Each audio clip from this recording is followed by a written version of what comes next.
আজকে যেটা পড়াবো সেটা হচ্ছে 8085 মাইক্রোপ্রসেসরের আর্কিটেকচার। ঠিক আছে, আর্কিটেকচার যদি আমি পড়াই তাহলে এটা হচ্ছে আমরা এখানে দেখতে পাচ্ছি এই যে এটা হচ্ছে 8085 মাইক্রোপ্রসেসরের আর্কিটেকচার। এবার আমরা এই আর্কিটেকচারটাকে বুঝবো। ঠিক আছে, ফার্স্ট হচ্ছে আমরা এখানে দেখতে পাচ্ছি একটা রেজিস্টার সিলেক্ট করে একটা বক্স আছে, যেগুলো হচ্ছে মাল্টিপ্লেক্সার। এই বক্সের মধ্যে আমার আছে রেজিস্টার। রেজিস্টার মানে যার মধ্যে ডেটা স্টোর হচ্ছে। এখানের মধ্যে আমরা দেখতে পাচ্ছি W Z B C D E H আর L, এই যে গুলো আছে রেজিস্টার, এগুলো হচ্ছে সমস্ত হচ্ছে 8 বিটের ডেটা রেজিস্টার। 8 বিটের ডেটাকে স্টোর করতে পারবে। 8 বিট মানে কি, আইদার 0 আইদার 1 করে টোটাল 8টা বিট স্টোর করতে পারবে। এছাড়াও আছে স্টপ পয়েন্টার যেটা 16 বিট, প্রোগ্রাম কাউন্টার 16 বিটের, আর হচ্ছে ইনক্রিমেন্ট এন্ড ডিক্রিমেন্টের যে অ্যাড্রেসটা আছে সেটা হচ্ছে 16 বিটের। এই টোটাল এটা চলে গেল হচ্ছে আমাদের মাল্টিপ্লেক্সার। কারণ হচ্ছে এখানে আমরা অনেক ধরনের ডেটা আছে, এখান থেকে আমরা সিঙ্গেল হিসেবে ডেটা কিন্তু ট্রান্সফার এখান থেকে করতে পারে মাইক্রোপ্রসেসর। ফার্স্ট এবার দেখো আরো দেখিয়ে দিচ্ছি। এই যে বাসটা দেখছো, এই যে বাসটা AD0 থেকে AD7, AD0 থেকে AD7 এইটা হচ্ছে অ্যাড্রেস প্লাস ডেটা বাস। অ্যাড্রেস প্লাস ডেটা বাস, এই বাসটার মধ্যে দিয়ে অ্যাড্রেসও যেতে পারবে, ডেটাও যেতে পারবে। আর হচ্ছে আমার AD8 থেকে 15, এই যে আছে AD8 থেকে AD15, এটা হচ্ছে শুধুমাত্র অ্যাড্রেস বাস, এর মধ্যে দিয়ে শুধু অ্যাড্রেস যেতে পারবে। এছাড়াও আমাদের অনেকগুলো সেকশন আছে, এক এক করে দেখাচ্ছি। এটা হচ্ছে সিরিয়াল আইও কন্ট্রোল, যেটা SOD আর SID। ঠিক আছে, সিরিয়াল আইও কন্ট্রোল। এখানে আমরা দেখছি interrupt control, INTR, INTA, RST 6.5, RST 5.5, RST 7.5 আর ট্র্যাপ। এই যে মাস্কেবল আর নন মাস্কেবল, টোটাল এই যে ইন্টারাপ্ট সেকশন, এটা হচ্ছে ইন্টারাপ্ট কন্ট্রোল চলে গেল। এছাড়াও এখানে আমাদের সেকশন আছে ALU, মানে হচ্ছে অ্যারিথমেটিক লজিক্যাল ইউনিট, এখানে আমাদের অপারেশন করতে হয়। এছাড়া আছে অ্যাকুমুলেটর, মানে হচ্ছে এটা এক ধরনের রেজিস্টার যেটাকে আমরা A বলি। A রেজিস্টার হচ্ছে, এই রেজিস্টারের মধ্যে মানে আমরা যে কোনো প্রোগ্রাম করলে A কম্পালসরি, এজন্য এটাকে অ্যাকুমুলেটর বলা হয়। এর মধ্যে দিয়ে এই অ্যারিথমেটিক আর লজিক্যাল ইউনিটের মধ্যে আমার সমস্ত প্রোগ্রামটা কিন্তু যে কোনো অপারেশন কিন্তু দেখা যায়। আর তার স্ট্যাটাস দেখা হচ্ছে আমার ফ্ল্যাগ যে রেজিস্টারটা আছে, এই ফ্ল্যাগ রেজিস্টার কিন্তু আমার এই অপারেশনের স্ট্যাটাসটা দেখায়। আরেকটা সেকশন আমরা এখানে দেখছি টাইমিং এন্ড কন্ট্রোল।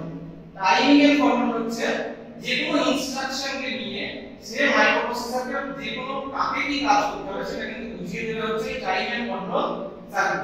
এবার আমরা একটা ছোট প্রোগ্রাম, একটা ইনস্ট্রাকশন নিয়ে আমরা বুঝবো যে কিছু কিভাবে আমরা করব। ফার্স্ট আমরা যদি একটা ইনস্ট্রাকশন ধরো নেওয়া হয়েছে add b,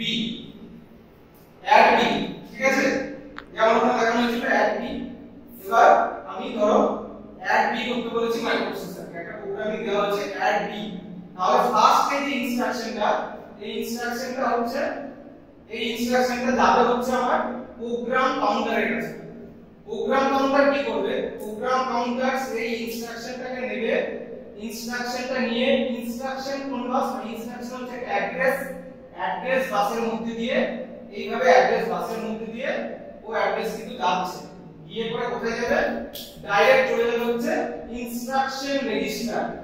এই ইনস্ট্রাকশন রেজিস্টারের মধ্যে, ইনস্ট্রাকশন রেজিস্টার থেকে ডেটা আসবে হচ্ছে ইনস্ট্রাকশন ডিকোডারের মধ্যে।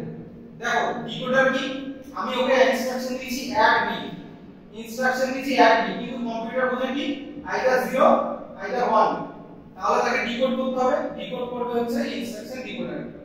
ডিকোড করে ডেটাটা চলে গেল হচ্ছে টাইমিং এন্ড কন্ট্রোলের মধ্যে।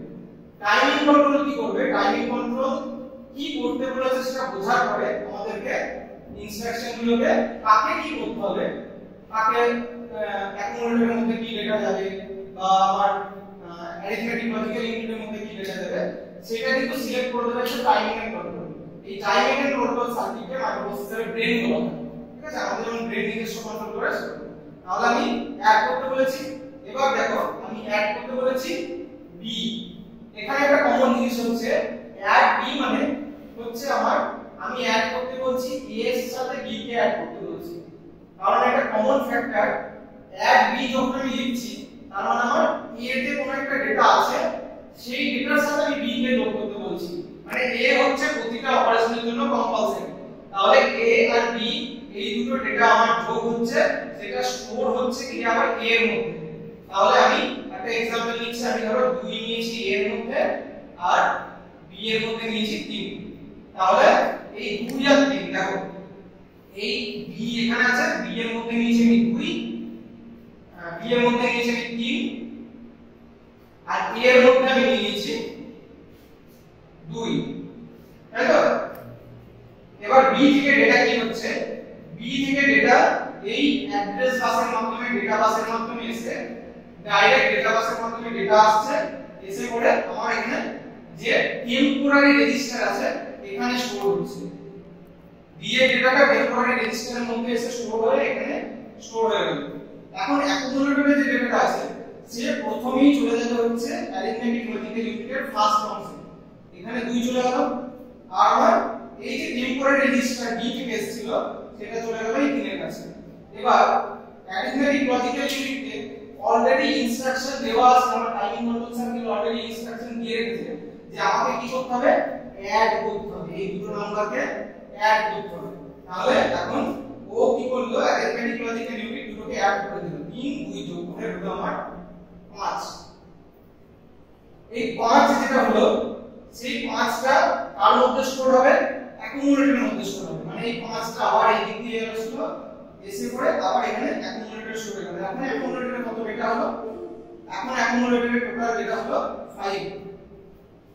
কোন অপারেশন হয়ে গেল তার মানে হচ্ছে আমার কমপ্লিট হয়ে যাওয়ার পরে সেই ডেটাটা এসে স্টোর হয়ে যাবে হচ্ছে আবার অ্যাকুমুলেটরের মধ্যে। ঠিক আছে, ক্লিয়ার? এবার দেখো, এবার হচ্ছে আমরা যদি অ্যাড এর জায়গায় সাবট্রাক্ট করি, তার মানে যদি আমি এখানে ডেটাটা লিখি হলো সাব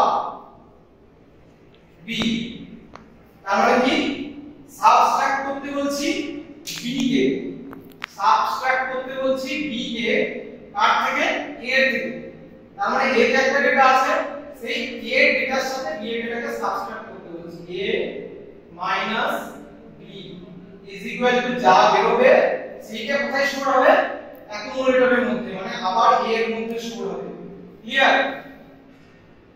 ঠিক আছে, এবার দেখো এখানে আমি বলেছি যে b c d e h l এইগুলো আমরা কিন্তু নিজেরা কন্ট্রোল করতে পারি, কিন্তু এই w আর z এইগুলো যে আর্বিট্রারি রয়েছে এটা হচ্ছে টেম্পোরারি রেজিস্টার, কিন্তু এটা শুধুমাত্র মাইক্রো প্রসেসরই নিজে থেকে কন্ট্রোল করতে পারে। তার মানে আমাদের কিন্তু এইটাতে দেওয়ার মতো ইনপুট কিছু আমাদের কাছে নেই। ঠিক আছে, এবার একটা প্রোগ্রাম যখন আমরা করতে দিয়েছি অলরেডি, তখন প্রোগ্রামটা চলছে।